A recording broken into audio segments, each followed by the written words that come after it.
Hola, ¿qué tal? Buenas tardes. Como todos los martes a las 18 horas estamos en Saludarte, un programa sobre temas médicos que se ocupa de tu salud. Con nuestras charlas tratamos de que vos te informes y aprendas a cuidarte. Ese es nuestro objetivo. Ayúdanos a cumplirlo. Este programa, como desde hace 5 años, se emite por la 92.5 MHz FM Signos, desde la localidad de Munro, Vicente López, provincia de Buenos Aires, y también a través de la página web www.fmsignos.com.ar.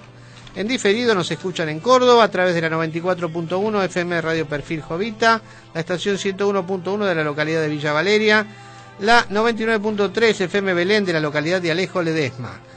Nos escuchan también en Catamarca a través de las 89.1 Radio Sof desde la ciudad de Catamarca, y también nos escuchan en la hermosa ciudad de Balcarce a través de Radio Jade Balcarce 93.9.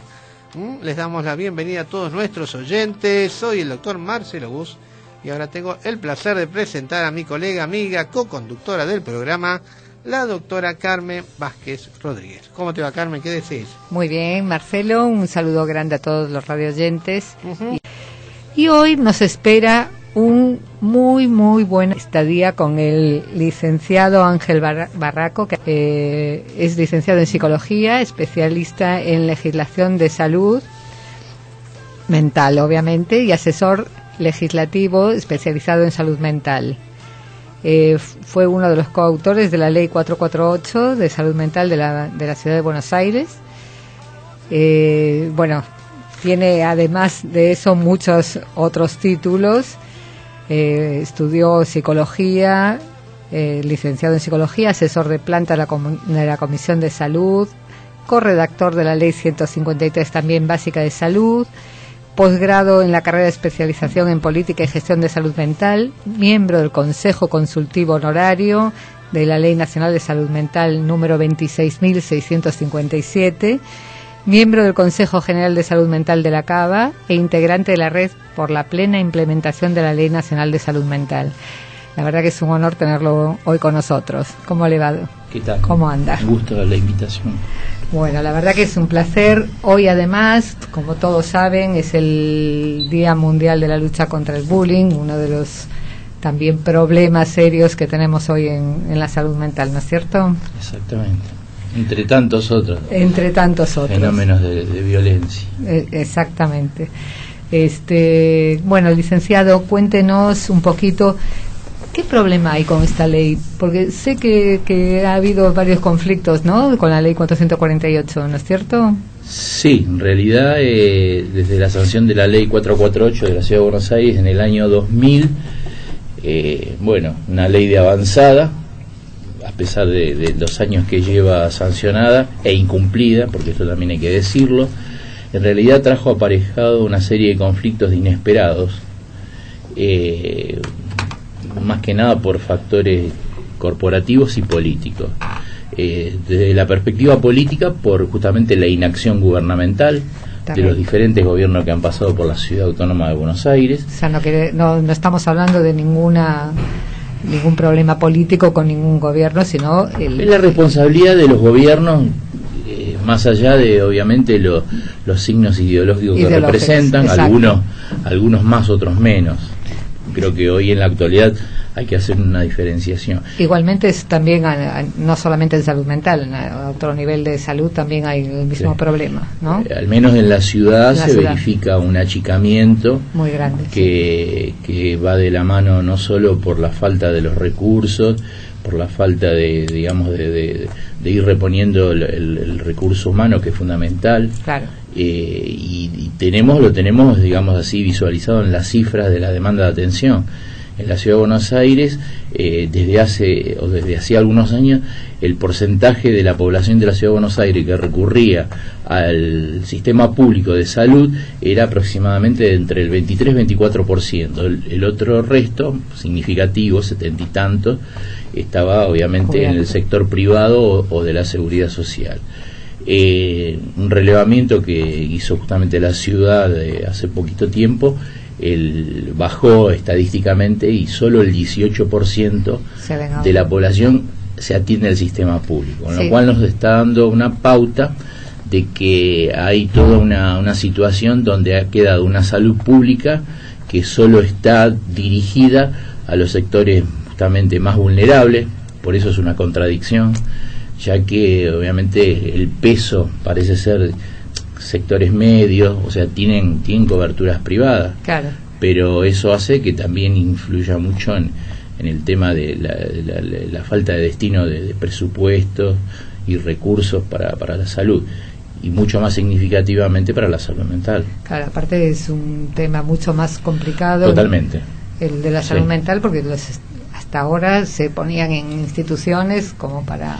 Sí, el surgimiento de las leyes, como para que los oyentes tengan en cuenta, tanto la 448 como la 26657 tienen su origen en un paradigma de los derechos humanos. ¿Por qué? Porque justamente en el área de atención de salud mental es donde se verifica, e históricamente se verificaba, la mayor transgresión a los derechos de las personas, sobre todo a las personas internadas. Claro. Los famosos manicomios o instituciones asilares, que tienen historia de 200 años, pero lamentablemente siguen subsistiendo. Sí, era lo que le iba a decir, pero que siguen estando. Siguen estando. Y entonces quiere decir que todo lo que se dispuso, tanto en la ley de la ciudad como en la ley nacional, que es justamente ir adecuando un proceso progresivo de sustitución de las instituciones monovalentes, los que llamamos neuropsiquiátricos, Claro. a la medida que se fuesen haciendo la apertura de diferentes dispositivos. Por ejemplo, una persona con un padecimiento mental debería tener la misma legalidad que una persona que se atiende en un hospital por un problema orgánico.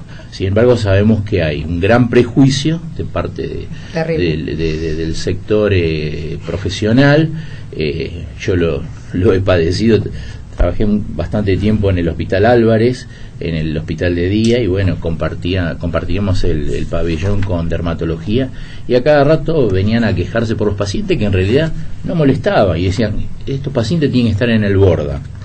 ¿Les tenían miedo? Sí, o... hay toda una cosa de prejuicio, que es claro. llamativo que ocurra en la sociedad.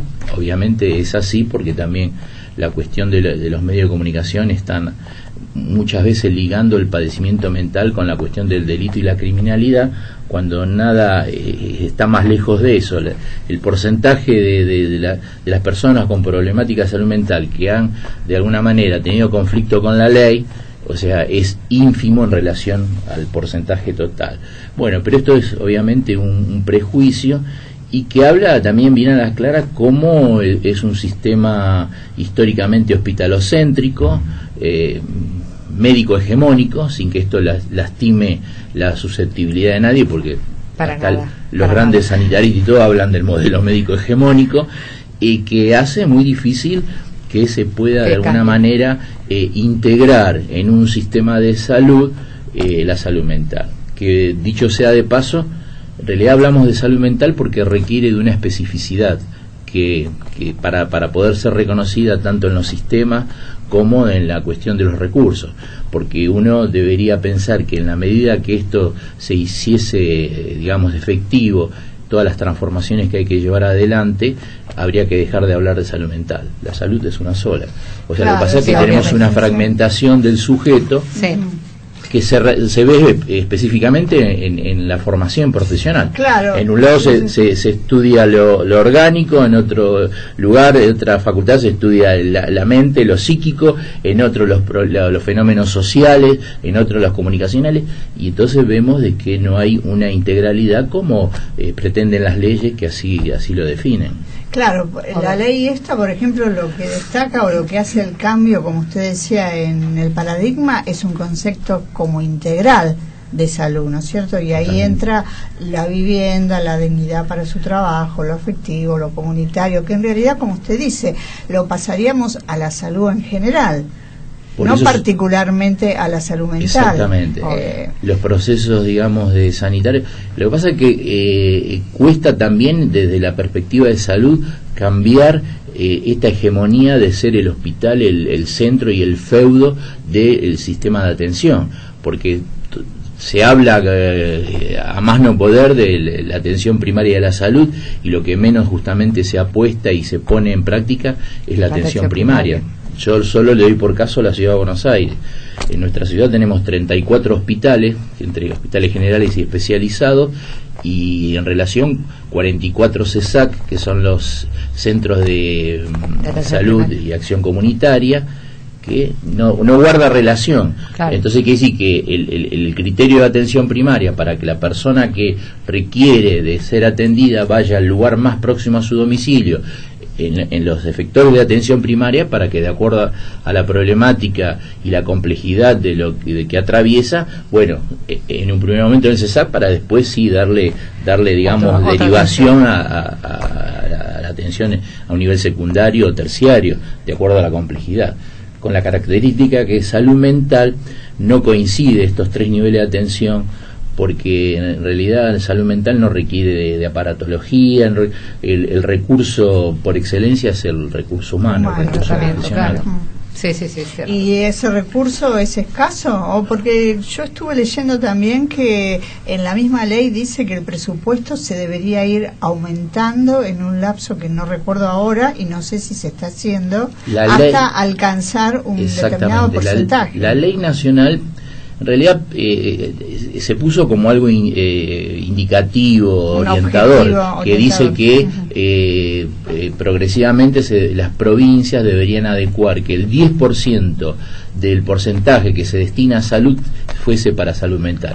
Pero acá nos podemos encontrar con un fenómeno, que es lo que pasa en la Ciudad de Buenos Aires. La Ciudad de Buenos Aires está en un porcentaje del 8.5 respecto del total de salud, pero se sigue haciendo más de lo mismo. Entonces quiere decir que a veces no es una cuestión de presupuesto, de recursos, digamos, económico, sino cómo se aplica. Si en la Ciudad de Buenos Aires el 85% del presupuesto de salud mental se lo llevan las 4 instituciones monovalentes, que son el Hospital Borda, el Hospital Moyano, el Hospital Alvear y el Hospital Infanto Juvenil Tobar García, no queda nada para lo que la ley establece, la 448 hablo, en su artículo 14, en cuanto al despliegue de todos los dispositivos que hacen falta. Esto es, camas de internación en hospitales generales. En el 2007 teníamos ya preparado 10 hospitales con salas de internación, y a partir de una acción de corporativa, y lo puedo decir porque es así, que es la Asociación de Médicos Municipales, se opuso a que se haga la apertura de las camas de internación en hospitales generales. ¿Y la oposición a qué se debe? Digamos, ¿cuál es la fundamentación de que yo me opongo? A ver, es una cuestión... La cuestión justamente de lo que implica el proceso de desinstitucionalización o desmanicomialización. Ellos sostienen que el neuropsiquiátrico tiene que seguir existiendo. Pero acá, ¿por qué se defiende de que tiene que seguir existiendo un neuropsiquiátrico? Porque en realidad lo que se está defendiendo es que sigan existiendo las clínicas privadas con internación, porque el efector público, tal como lo dice la ley nacional, en el 2020 es el límite para la sustitución de los hospitales monovalentes, neuropsiquiátricos. Esto también va en función del sector privado, y con lo cual se han tocado intereses muy fuertes, como muy sensibles. Total, sí. Más diplomático. Más diplomático, sí, es cierto. Un tema que también está muy bueno, que es el tema del abordaje terapéutico y social, porque no todos los enfermos mentales, como estamos hablando, o sea, la mayoría son de atención primaria, no de seguirla atendiendo, pero no de internación. ¿Cuánto tiene que ver lo social con el enfermo? Su nombre es Carmen. Bueno, acá, digamos, tenemos que justamente hacer esta diferenciación. En las leyes no definimos la salud mental porque no se puede definir, pero sí establecimos un principio que es clave en cuanto a reconocer que la salud mental es un proceso ligado justamente al cumplimiento de una multiplicidad de derechos, los derechos humanos, derecho a la vivienda, con lo cual ambas leyes toman digamos así, una particularidad respecto de que no son leyes de lo clínico terapéutico, que también es importantísimo, sino que justamente empieza a reconocer el alto impacto que tiene toda la cuestión social en los procesos de enfermedad y en los procesos de padecimiento. Por eso la ley no solo habla de enfermedad, habla de padecimiento, habla de sufrimiento. ¿Por qué? Porque salud mental hay que reconocer que uno, cuando habla de salud mental, no todos están hablando lo mismo. La salud mental hablamos y decimos, digamos, a partir de una afectación subjetiva, o sea, fulanito padece tal cuadro, ¿no es cierto? Eso sería la perspectiva clínica. Hay una segunda perspectiva que es que hablamos de la salud mental cuando estamos haciendo referencia a un conjunto de factores, dispositivos, servicios que justamente son para la demanda de la población en cuanto a sus problemáticas mentales. Y una tercera percepción de la salud mental, que para mí es la más importante, que hablamos de la salud mental como un campo, el campo de la salud mental. Es un campo de intervención que es multireferencial, que es abierto, que es dinámico, porque está justamente ligado a toda la existencia, ¿no es cierto?, del sujeto, en función de cómo también la sociedad va evolucionando y va generando nuevas formas, tanto de la salud como más que nada en los procesos de los padecimientos. Entonces quiere decir que esto que usted preguntaba es correcto. Tiene más importancia hoy la cuestión de lo social, o sea, en la mayoría de los casos de salud mental, que la perspectiva clínico-terapéutica, que tampoco, o sea, esto no quiere decir que uno lo deje de lado. Desechemos, claro. Y también es cierto que hay algunas cosas, algunos temas de salud mental que tienen que ser medicados, obviamente. Pero no es la mayoría. No es la mayoría, ahí entramos en otro problema grave, que es la medicalización de la sociedad. O sea, muchos de los obstáculos, obviamente, detrás de esto está el poder de los laboratorios. Exacto. De la farmacología, sí, farmacología, seguro. Y ahora que de una manera muy sui generis, las neurociencias, ¿no es cierto?, que vienen a aparecer ahora como la novedad, y en realidad es justamente generar cada vez más una tendencia a lo biológico, ¿no es cierto? ¿Por qué? Porque a partir de esta presión por todo lo que está en juego económicamente, los laboratorios inventan una molécula y detrás de la molécula inventan la enfermedad. O sea, por eso somos muy opuestos al, por ejemplo, que se utilice el manual diagnóstico DSM-5. Ajá, sí. El año pasado justamente tuve la posibilidad de tenerlo muy cerca, de quien fue uno de los redactores del DSM-4, y que después es un psiquiatra norteamericano, Allen Franz, que se opuso y denunció que el DSM-5, que está actualmente en vigencia, había sido desarrollado por psiquiatras que tenían íntima relación con los laboratorios. Claro. Entonces, qué sé yo, para que tengamos en cuenta, el primer manual diagnóstico DSM, que es de la psiquiatría norteamericana, surgió en los años 80 y tenía más o menos 100 patologías. Actualmente tiene 800. Claro. Con lo cual aparecen, ¿no?, el tema a nivel del infantil del ADD. Sí, que están todos medicados. Están medicados con la Ritalina. Y bueno, y esto obviamente hace de que también sea otro obstáculo, y más teniendo en cuenta que los psicofármacos, más del 50% de los psicofármacos que se expenden, o sea, son sin receta. Quiere decir que hay una libertad, hay un circuito por de afuera, mercado, sí. No están por afuera. No. Obviamente esto está. Quien va y puede comprar con facilidad en internet o en una farmacia y sin receta, esto lo sabemos todos. Hay una transacción entre el que vende y el que compra, dice usted. Claro, y aparte porque también esto de cómo se está sobremedicado, también en parte es por un fenómeno que tiene que ver que toda la prescripción farmacológica también lo hacen médicos generalistas, ¿no es cierto? Aparece una persona, porque tiene una cierta sintomatología, pero le hacen todos los estudios, no tiene nada, y dice, bueno, mira, lo que pasa es que vos estás muy ansioso, y ahí la puerta de entrada, o sea, no está prescrito por especialistas, por los psiquiatras, exactamente, ¿no? Y después lo que ambas leyes hacen fuertemente hincapié es que la atención debe ser intersectorial y fundamentalmente interdisciplinaria. Para eso establece un equipo básico que está conformado por un psiquiatra, un psicólogo, un trabajador social y un enfermero especializado, con la posibilidad de integrar en ese equipo otros múltiples saberes, algunos quizás hasta extraños para muchos. Por ejemplo, en un equipo de salud mental hace falta un abogado, sí hace falta un abogado, porque las problemáticas de salud mental constantemente empiezan a chocar con la cuestión jurídica, ¿no es cierto? Con los derechos, sobre todo en los casos de los trastornos mentales severos, con el tema ahora de las adicciones. Entonces esta cuestión obviamente empieza a complicarse. ¿Hace falta un antropólogo? Sí. Hablamos de la salud mental en el centro de la ciudad, y si hablamos de la salud mental en las villas de emergencia, en toda digamos, donde están los sectores más pauperizados, no es el mismo criterio. Lo mismo seguro que pensar la salud mental en Jujuy o en Tierra del Fuego, sí, seguro, donde hay que respetar la idiosincrasia. Obvio. Bueno, el tema es complejo, y por eso el campo es dinámico y tiene que tener una visibilidad, ¿no es cierto?, de múltiples saberes, donde también hay que reconocer que aún contando con todos los saberes, psiquiatría, psicología, o sea, a veces no se puede dar respuesta. Y esto no nos da cuenta de que hay algo que no entra en el orden de lo exacto, que es justamente el acto psíquico.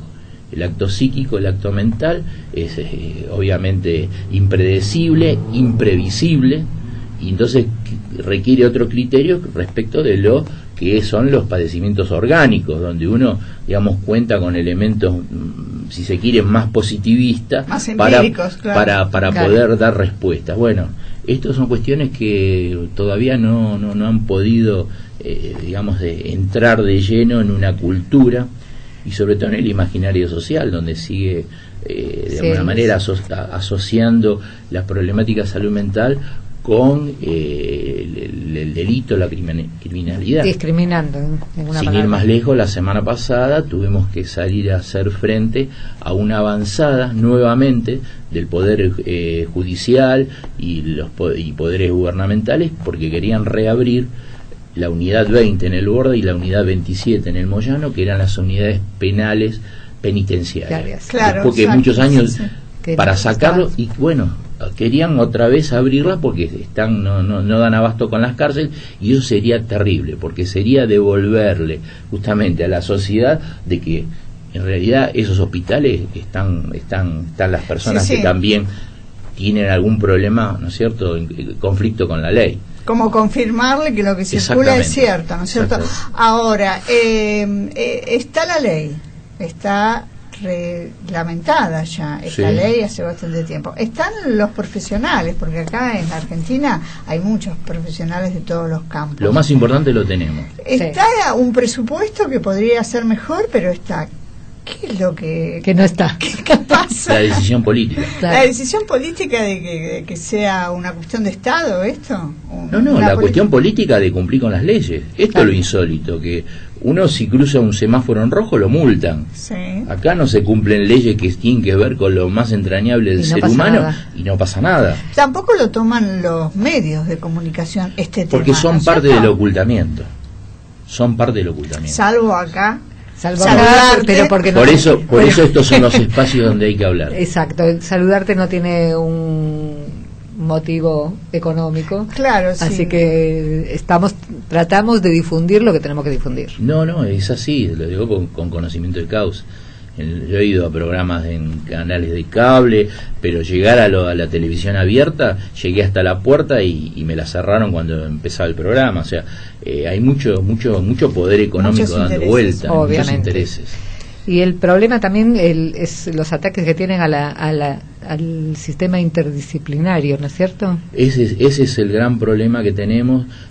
Casualmente acá, en la provincia de Buenos Aires, el Colegio de Médicos de la provincia de Buenos Aires mandó una resolución interna de ellos, que obviamente no puede ser afectada a la ley, respecto de que solo pueden acceder a los cargos de conducción los médicos. Y esto contradice la ley, ambas leyes. Totalmente. Sí, donde está la ley, muy explícito. La ley está y el Código Civil también, porque con la ley nacional yo participé activamente. Mucha de la letra de la ley nacional es de la 448. Y verdaderamente, me acuerdo que cuando estamos discutiendo en la Cámara de Diputados, vino el doctor Benedetto Saraceno, que era la máxima representación de la OMS en salud mental, el director de salud mental de la OMS. Y cuando le planteé que los obstáculos que tenían que ver con este accionar corporativo, que ya en el 2004 en la ciudad de Buenos Aires las principales instituciones médicas y psiquiátricas fueron para declarar inconstitucional varios artículos de la ley, y el Tribunal Superior, que es lo que viene a ser la Corte Suprema en Nación, el Tribunal Superior de la Ciudad de Buenos Aires, rechazó ese pedido de inconstitucionalidad.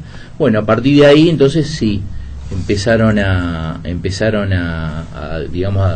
generarse todo este tipo de impugnación a los concursos, pero ahora esto de la provincia de Buenos Aires, como hubo un fallo de la Corte Suprema sobre un caso de una psicóloga que ocurrió en el 2007, está bien, pero en el 2007 no existía la ley nacional, o sea, para atrás está bien, pero para adelante no.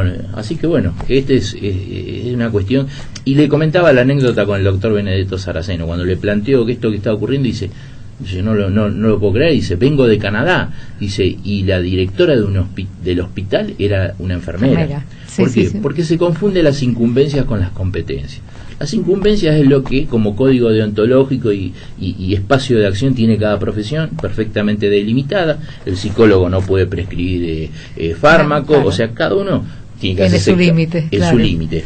Y las competencias son justamente las capacidades, las capacidades que se adquieren para dirigir una institución o un servicio. Que no tiene nada que ver con la incumbencia. Claro. No hace falta que para un servicio de salud mental el que va a ser jefe tenga que prescribir, porque la cuestión es prácticamente en un 90% es administrativa. Totalmente. Entonces, bueno, pero estos son lamentablemente una de las cuestiones que está haciendo, digamos, tanta presión, ¿no es cierto?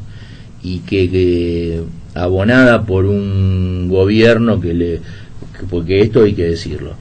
El área de salud, tanto de la Ciudad de Buenos Aires como de Nación, está cogobernada.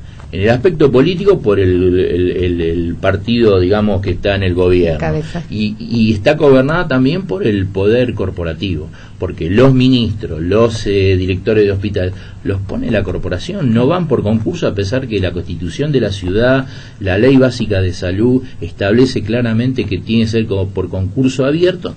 No, hemos estado hablando de esta ley 448, pero por ahí el radio oyente no entiende bien a qué se refiere, así que nos gustaría que nos diga un poco cuáles son los alcances y objetivos de esta ley. Bueno, hacemos el alcance de las dos. Para los oyentes, la 448 es para la Ciudad de Buenos Aires, fue sancionada en el año 2000, y la 26657 es una ley nacional sancionada en el 2010.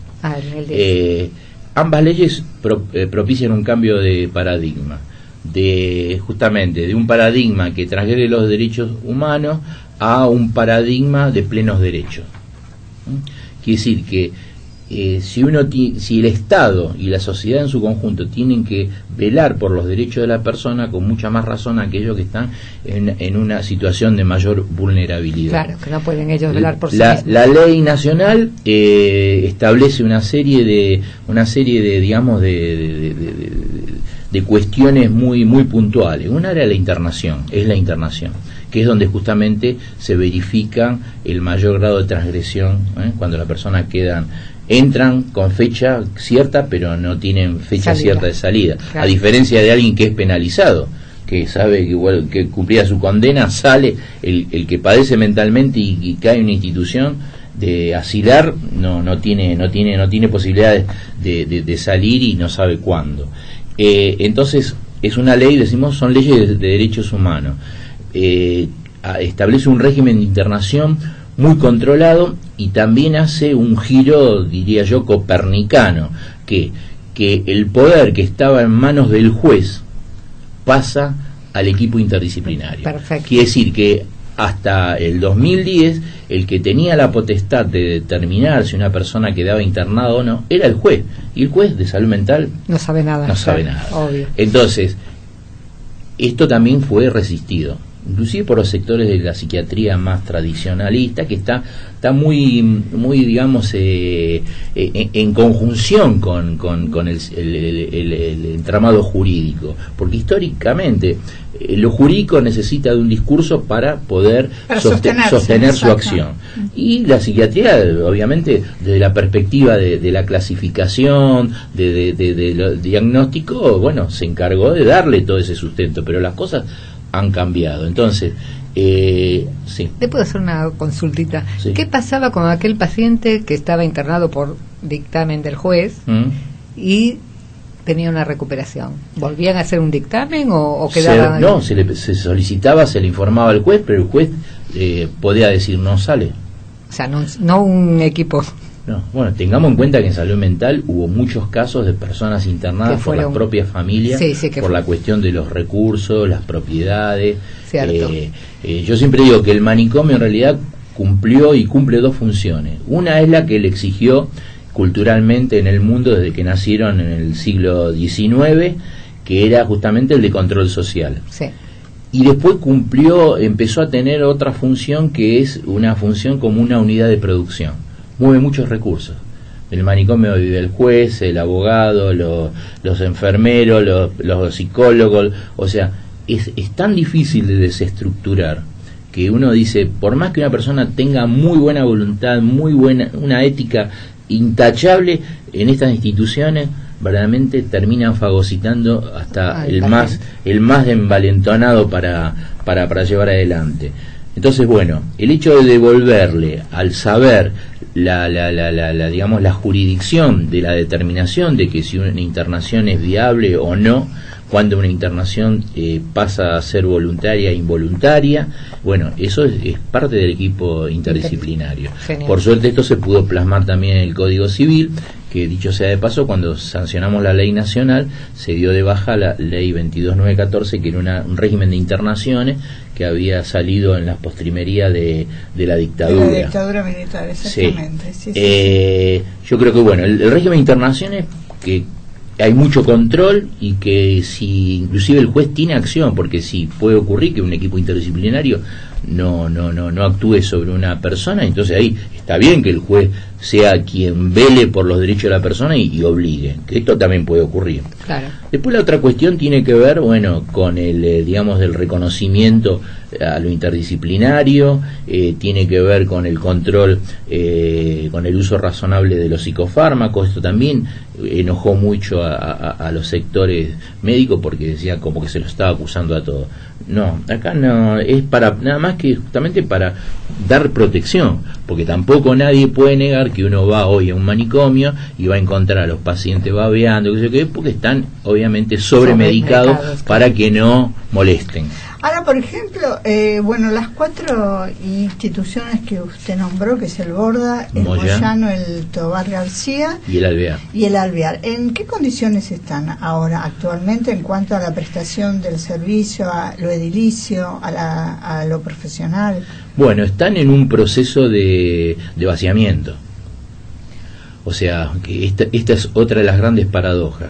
Pero no es un proceso de vaciamiento porque se cumplieron las leyes y se llevó adelante un proceso de desinstitucionalización con externación asistida y controlada, con todos los recursos que hay que tener, llámese vivienda, emprendimientos sociales para que pueda subsistir económicamente, sino porque a partir de otro intento que fue resistido y del cual me tocó ese día estar, se cumplieron 4 años de lo que la represión dentro del Hospital Borda, porque había la idea de desarrollar en los terrenos del Borda, el Moyano y el Tobar García un distrito gubernamental. Un distrito gubernamental.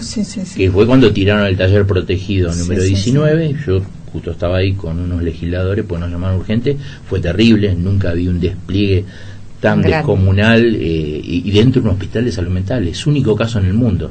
Por eso ahora se va a establecer esa fecha como Día de Defensa de la Salud Mental internacional, porque eso que pasó en el Borda no creo. Están en un proceso de vaciamiento, pero ¿qué pasa? Los pacientes que tenían PAMI llamaron a PAMI que se lo lleven.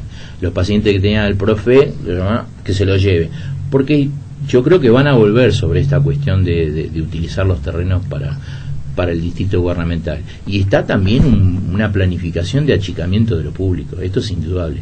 Lo notamos porque, por ejemplo, bajó la cantidad de residentes y concurrentes que se asignaban año tras año a esos espacios, a los centros de salud mental, a los servicios de salud mental de los hospitales generales, a los dispositivos domiciliarios, las casas medio camino, las residencias protegidas. Bueno, quiere decir que hay toda una orientación de achicamiento que, bueno, coincide con ciertos rasgos ideológicos, económicos, que están en este momento en pugna, ¿no? Y, por ejemplo, ¿cuáles serían los mecanismos legales cuando hay una ley que no se está cumpliendo como esta que es tan importante? ¿Cuáles son los mecanismos en el cual hasta el ciudadano puede acceder? Buena pregunta. El defensor del pueblo, se me ocurre uno. Sí. La Superintendencia de Salud podría ser otra, como denuncia o como... Ya hemos agotado las instancias administrativas, o sea, siempre pensamos que hay que ir por los niveles que corresponden. Entonces, a nivel de la Ciudad de Buenos Aires y también en Nación, el incumplimiento de estas leyes tiene que ver más que nada con digamos, la jurisdicción de la justicia contencioso administrativa, que es la que tiene que ver con todos los servicios de salud, tanto de la ciudad como lo que ocurre en otras provincias. Yo creo que ha llegado el momento de acudir ya a la justicia inclusive federal. Hay un fallo del mes de agosto de un juez federal contencioso administrativo que conminó a la Ciudad de Buenos Aires y a Nación a cumplir con las leyes, porque fue como presentación de 2 curadoras 4 casos puntuales, 2 de la Ciudad de Buenos Aires y 2 en la provincia, de personas que estaban internadas y que no tenían que estar internadas y no podían ser derivadas porque no estaban los dispositivos. Quiere decir que ya... hay un antecedente. Sí. Entonces quiere decir que es al revés de lo que pensamos. Está avanzando más rápido la justicia que los sistemas sanitarios. Porque los sistemas sanitarios, obviamente, hay un status quo, o sea, no solo para salud mental, para salud. O sea, el sistema es hospitalocéntrico, y cuando uno habla de salud mental, habla de lo comunitario, porque lo que interesa es que la salud mental también participe el que padece. Y acá vamos a otra cuestión muy puntual que atañe a los profesionales y a los trabajadores de salud mental.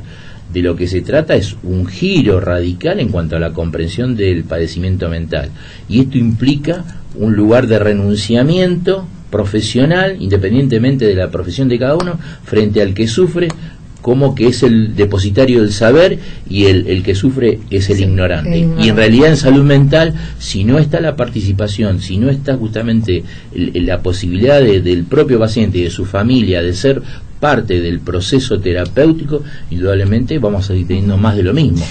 ¿Se entiende? Sí, perfecto. Y en otros países, por ejemplo, cercanos dentro de Latinoamérica, supongo que la ley también se inspira en modelos por ahí de otros países. Se dio lo que se dio en España y en Italia, que es una reforma psiquiátrica.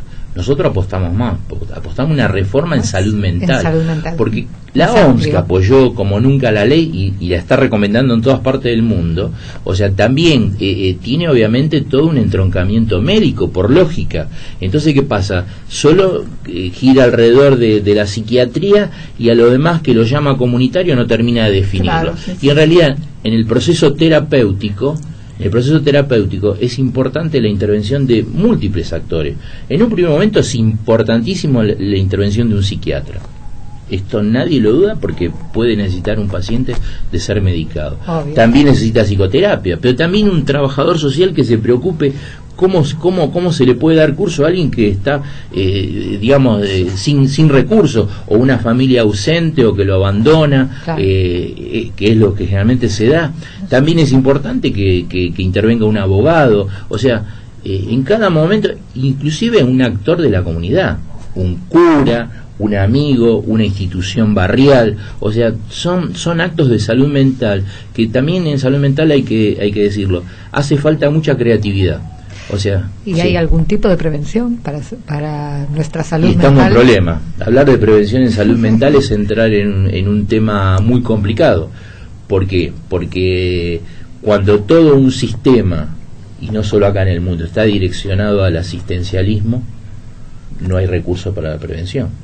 Y sobre todo, claro, si el sistema privado no le interesa la prevención. Y si queda la prevención solo en manos de lo público, resulta ser que los pone en compromiso a los gobiernos. ¿Por qué? Porque el mismo principio de la ley lo dice. O sea, el derecho a la salud mental está íntimamente ligado al derecho a la vivienda, a la educación. Quiere decir que yo por eso a veces a los legisladores y a los funcionarios ejecutivos les digo, ¿ustedes quieren una plataforma de gobierno o de partido político? Tomen la ley de salud mental. Si se cumple con lo que dice la ley de salud mental, estamos bárbaros. Estaríamos bárbaros, claro, en todos los aspectos, ¿no es cierto? Es cierto, la verdad que es cierto. ¿Algo positivo antes que se vaya? Sí. Son procesos históricos.